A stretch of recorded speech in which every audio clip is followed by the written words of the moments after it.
नमस्कार। दिल्ली में अगले साल विधानसभा चुनाव है और केजरीवाल जो दिल्ली के एक्स सीएम हैं, पूर्व मुख्यमंत्री, क्योंकि अभी तो आतिशी मरलेना है मुख्यमंत्री, तो वो सीएम एक्स एक्स सीएम है और वादे वो बड़े-बड़े कर रहे हैं।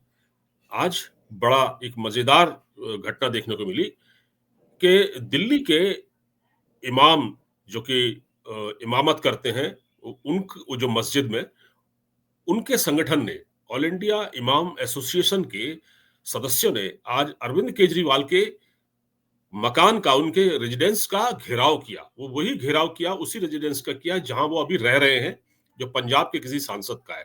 वहां घेराव किया गया और कहा कि हमको 17 महीने से सैलरी मिली ही नहीं है और केजरीवाल बड़े-बड़े वादे कर रहे हैं। और केजरीवाल ने आज एक और बात कह दी।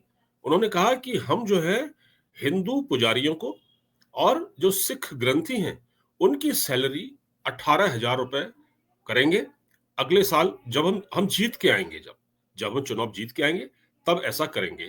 तो केजरीवाल ने जो पिछले वादे किए थे वो तो पूरे किए नहीं और यहाँ मुसलमानों को भी धोखा दे दिया। अब वो हिंदुओं को धोखा देने की तैयारी कर रहे हैं। हमें तो यही लग रहा है। तो सूद साहब इसके लिए हमारे साथ बातचीत करने के लिए मौजूद है, एक्स रॉ ऑफिसर। सूद साहब, सबसे पहले स्वागत है आपका। नमस्कार जी, बहुत बहुत शुक्रिया। सूद साहब, ये बताएं कि केजरीवाल कौन सा पैंतरा चल रहे हैं? मुसलमानों को तो ये सैलरी दे नहीं पाए, अब ये हिंदू पुजारियों की और ग्रंथियों की बात कर रहे हैं। देखिए, आपकी एक रेलेवेंस खत्म हो चुकी है केजरीवाल की। जी। बड़े-बड़े प्रॉमिस किए, पहली बार प्रॉमिस किया इन्होंने जब पावर में आए थे 2015 में। 70 इन्होंने लोगों के साथ प्रॉमिसेस किए थे। एक प्रॉमिस फुल नहीं किया। बात करते रहे, स्कूल फर्स्ट क्लास बना दिए, प्लान फर्स्ट क्लास कर दिया, वो कर दिया, कुछ नहीं। 1 लाख टॉयलेट बना देंगे, काम कोई नहीं किया। चलो कोई बात नहीं। जब सेकंड टाइम आया तब भी इनके प्रॉमिस थे कि मैंने पिछली बार नहीं किया, मैं माफी मांगता हूं, अब बार कर दूंगा, यमुना साफ कर दूंगा। बहुत बार एक्सपोज हुए, फिर भी लोगों ने इन पे भरोसा किया। 2 बार केजरीवाल पे भरोसा कर चुके हैं, लेकिन फिर भी केजरीवाल ने लोगों को धोखा दिया। लेकिन जो इनके सबसे ज्यादा समर्थक थे वो थे मुसलमान। अब उनको भी धोखा दे दिया। जिस तरीके से मुसलमान आ गए बाहर, उन्होंने कहा था इनको 17,000 सैलरी दी जाएगी इमाम्स को, और 17 महीने से इनको सैलरी नहीं दी। अच्छा, अब वो नाराज हो साहब, गए। मैं एक इनकी ये मौलाना साहब हैं साजिद रशीदी, ऑल इंडिया इमाम एसोसिएशन के प्रेसिडेंट हैं। इनकी वाइफ, इनका एक इंटरव्यू चल रहा है, मैं जरा से सुनवा देता हूँ। ये क्या कह रहे जी हैं। जी। ये आज मिलने गए थे, लेकिन केजरीवाल की मुलाकात इनसे नहीं हुई, इनको टरका दिया गया वहां से। हम 17 महीने की सैलरी की डिमांड लेकर आए हैं कि हमारी 17 महीने की सैलरी दे दो, क्योंकि जितने इमाम हैं, करीब 250 इमाम, ये सारे के सारे परेशान हैं। 18,000 रुपये सैलरी है, मात्र 18,000 रुपये। यानी इनका जो मजदूर है दिल्ली सरकार का, उसको ये लोग 21,000 कुछ देते हैं और इमाम की सैलरी सिर्फ 18,000 है, और वो 18,000 भी 17 महीने से रुकी है। अब बताइए, हमारे भी बच्चे हैं, लालन पोषण है, स्कूल की फीस है, कमरे का किराया, बहुत कुछ है, सारी चीजें हैं, लेकिन ये लोग सोचते नहीं इस बात को। आगे की देखो, और ये तो बिल्कुल, ये कह ये रहे तो हैं कि 17 महीने से सैलरी नहीं मिली है। और सर, ये भी कह रहे थे, ये मिलने गए थे अरविंद केजरीवाल से, उन्होंने टाइम मांगा था, लेकिन इनको मिलने नहीं दिया गया उनसे। देखिए, केजरीवाल क्या करेगा? टालेगा ना। तालू राम है, झूठ बोलता है, पलटी मारता है। देखिए, केजरीवाल बहुत से प्रॉमिस कर गए, लेकिन ये जो प्रॉमिस है, जिस तरीके से मुसलमान नाराज हो गए इससे, दिल्ली के अंदर शायद 18% मुसलमान है, वो नाराज हो गए। ये बात पहले भी क्लियर हुई थी जब यहाँ पे इलेक्शन हुए थे, जब पार्लियामेंट के इलेक्शन हुए थे, कि मुसलमानों ने इनको वोट नहीं दी। और अब मुसलमान सामने आ गए। कोई ये तो नहीं है यहाँ पे बहुत ज्यादा इमाम थे, उन्होंने जब इनको वोट नहीं दी या इनको उस टाइम पे वोट नहीं दी, और अब वो कंप्लेंट लेके आ गए, तो इसका मतलब है कि इनके बहुत बुरे हाल होने वाले केजरीवाल के। और जो अगला इलेक्शन होने वाला है, वैसे भी केजरीवाल ऐसे लग रहा था हारने वाले हैं, और अब तो पक्का हो गया है कि केजरीवाल जीत ही नहीं सकते। बहुत से इश्यूज है यहाँ पे, आप कितनी बार जबना साफ कराओगे? अब मुसलमान नाराज हो गए। और दूसरी बात है कि यहाँ पे कांग्रेस ओपनली आ गई है। जो पिछला इलेक्शन हुआ था तब कांग्रेस इनके साथ अलायंस में थी पार्लियामेंट के, लेकिन अब कांग्रेस भी इनके खिलाफ आ गई है। उन्होंने भी अपने कैंडिडेट खड़े कर दिए, और साथ में कांग्रेस वालों ने ओपनली केजरीवाल को क्रिटिसाइज किया, इनकी जो पॉलिसीज है उसको क्रिटिसाइज किया।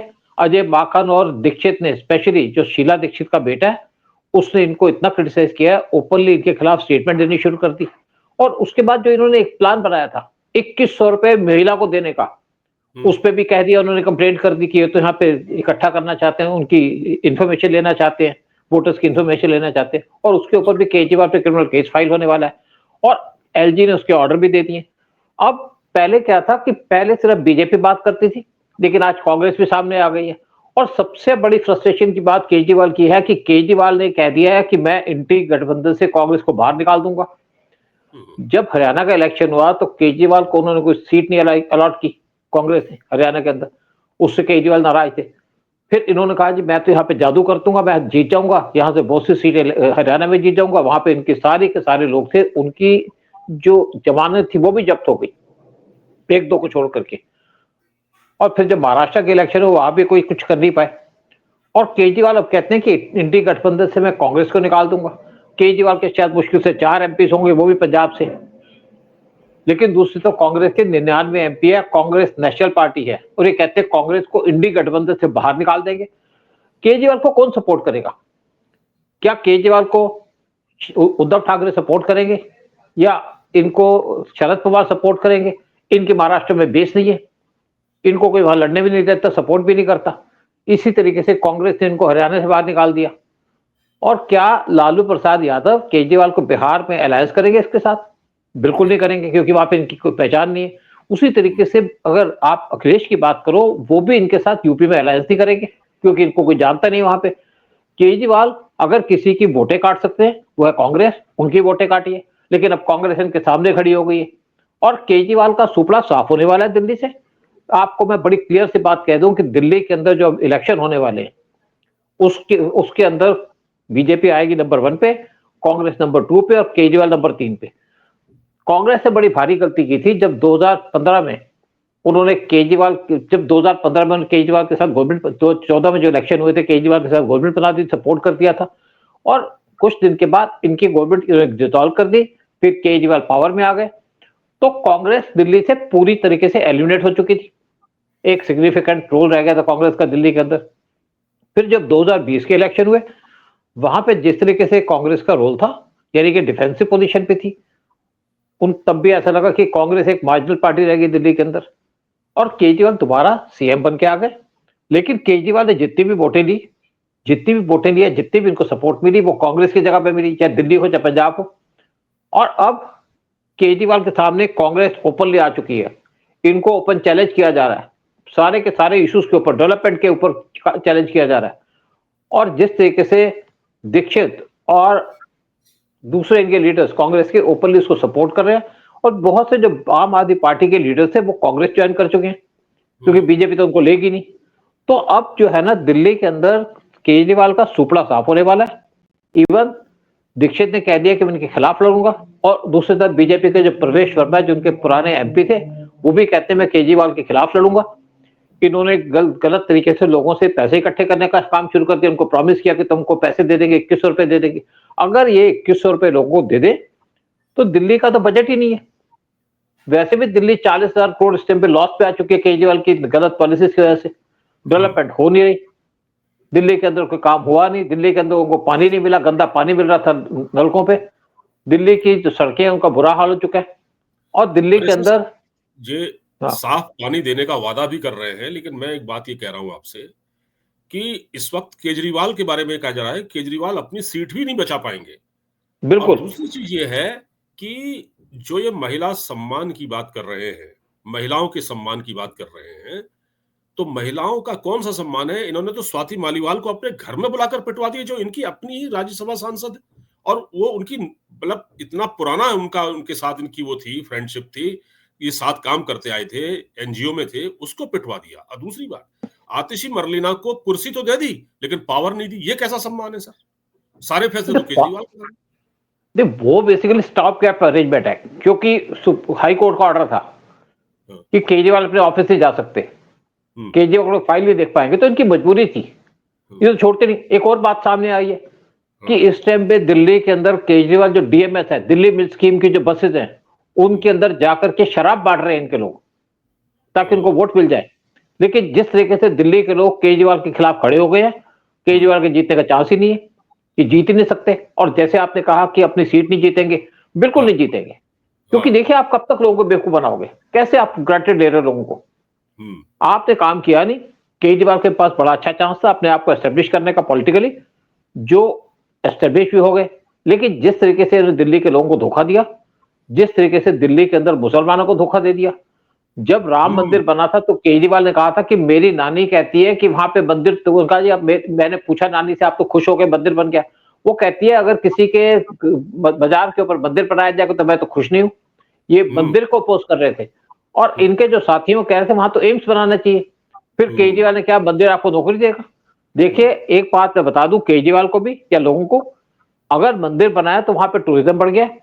टूरिज्म बढ़ने की वजह से वहां जो आसपास लोग रहते हैं, क्योंकि लोग इस टाइम पे राम मंदिर जा रहे हैं अयोध्या के अंदर, जब लोग जाते हैं वहां पे तो जितने भी वहां पे दुकानदार हैं उनका बिजनेस बढ़ता है, जो ट्रांसपोर्टर है उनका बिजनेस बढ़ता है, जो लोकल टैक्सी चलाते हैं, स्कूटर चलाते हैं, रिक्शा चलाते हैं, उनको भी पैसा मिलता है, उनको एम्प्लॉयमेंट मिलती है। तो ये जो आपका टूरिज्म है, इससे लोगों को नौकरियां भी मिलती हैं और इनको मंदिर से ऑब्जेक्शन थी। आज अब इन्होंने नई बात शुरू कर दी कि मैं पुजारियों को यहाँ पे पैसे दे दूंगा। जब आपने मुसलमानों को नहीं दिया, इमाम को पैसे दिए, तो कैसे आप पुजारियों को दे दोगे? कैसे आप जो ग्रंथी उनको दे दोगे?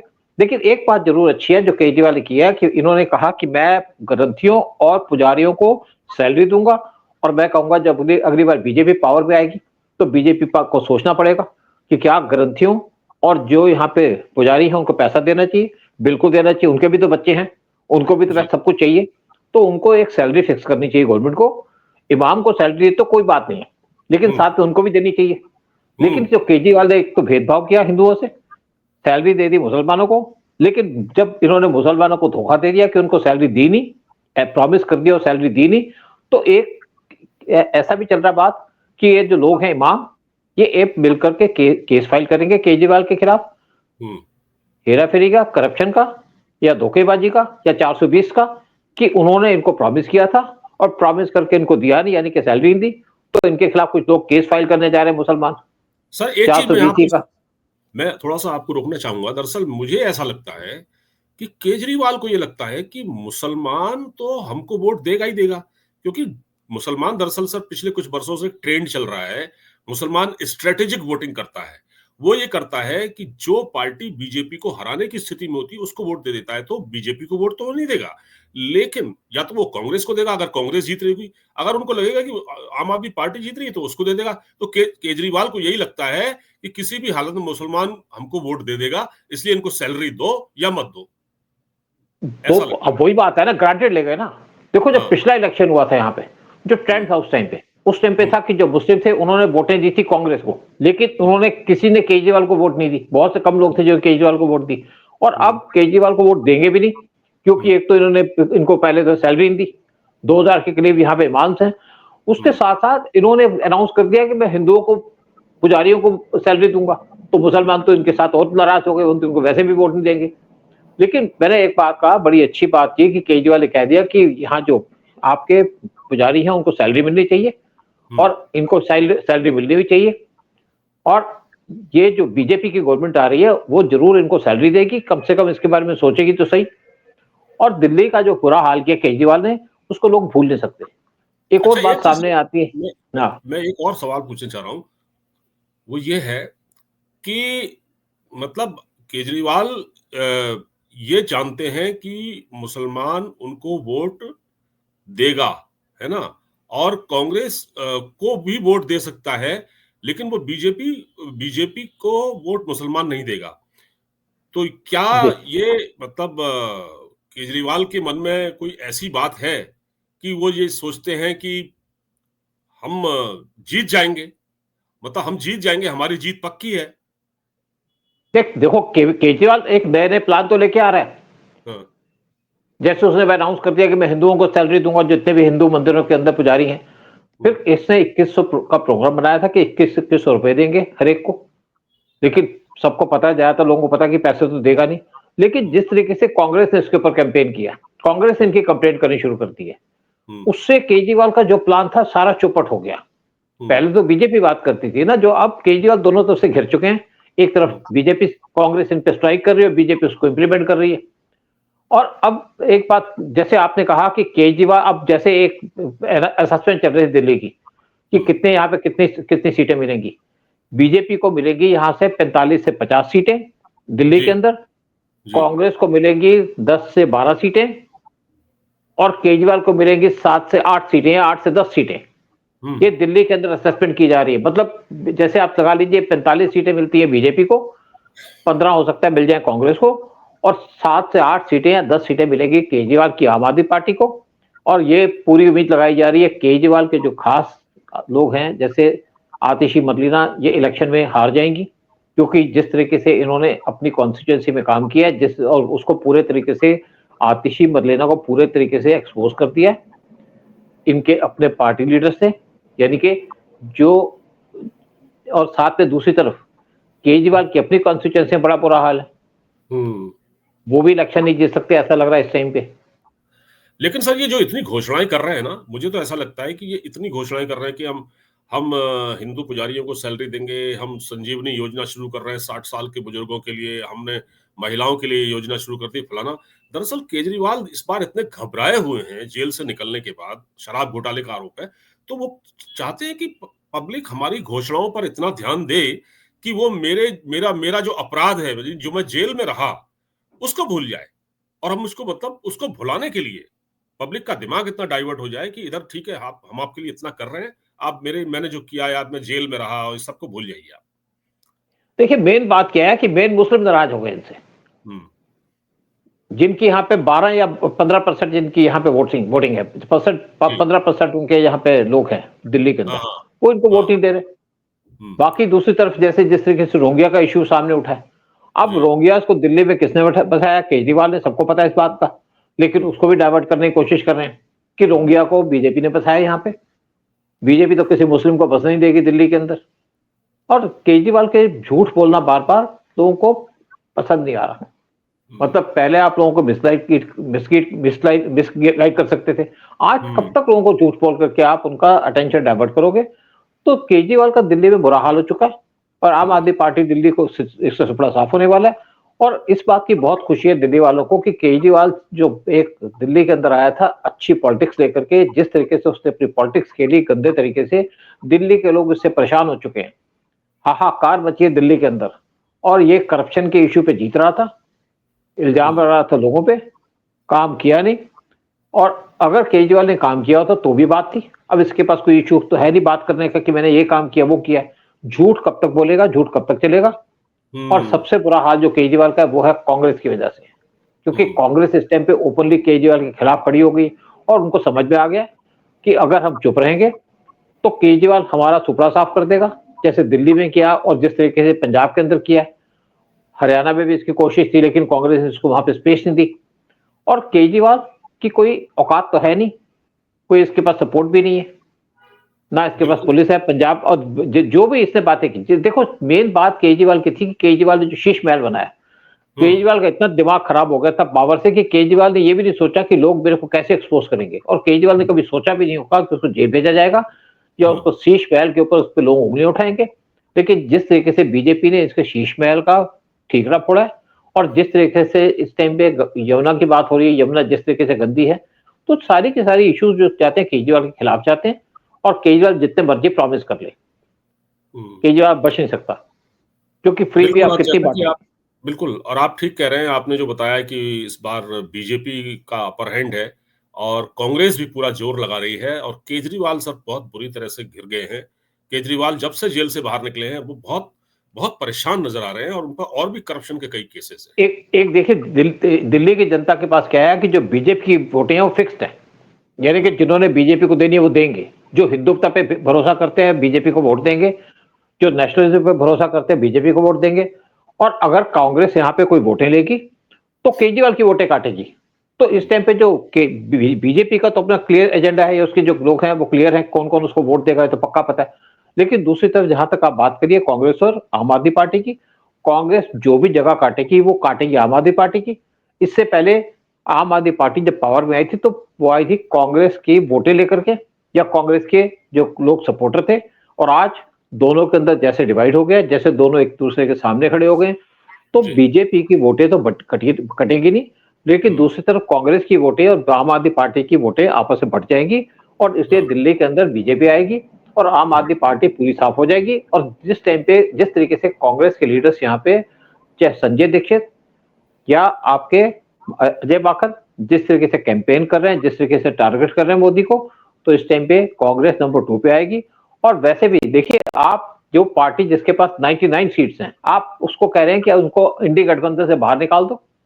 ठीक है, राहुल गांधी को कोई लोग पसंद नहीं कर रहे कि वो इंडी गठबंधन को लीड करे, ममता बनर्जी खुद लीड करना चाहती हैं, लेकिन कोई कांग्रेस को तो फिर उससे निकालेगा नहीं इंडी गठबंधन से, क्योंकि एक तरफ बीजेपी है जो नेशनल पार्टी है और दूसरी नेशनल पार्टी है वो है कांग्रेस। बाकी कोई है नेशनल पार्टी तो है नहीं, नाम की नेशनल पार्टी हो लेकिन कोई नेशनल पार्टी नहीं है। तो इस टाइम पे कांग्रेस जो दिल्ली के अंदर मेन इलेक्शन होगा वो होगा बीजेपी और कांग्रेस के बीच में, और केजरीवाल आएंगे नंबर 3 पे। ठीक है सर, ठीक है, अब देखते हैं क्या होता है आगे। इलेक्शन अब बहुत नजदीक है दिल्ली में, और केजरीवाल वादे कर रहे हैं, इन वादे का क्या होगा आगे चल के। मुसलमान एक तरह से नाराज हो चुका है, और अब इस बार मुसलमान किसको वोट देता है ये भी बड़ा देखना दिलचस्प होगा। और अब तक तो केजरीवाल मुसलमानों का वोट देते थे, कि केजरीवाल ये चाहते हैं मुसलमान वोट भी दे और वो उनको सैलरी भी न दे उनके इमामों को, तो ये कैसे हो सकता है। तो सर, हमसे जुड़ने के लिए आपका बहुत बहुत धन्यवाद। नमस्कार। नमस्कार, बहुत बहुत शुक्रिया आपका।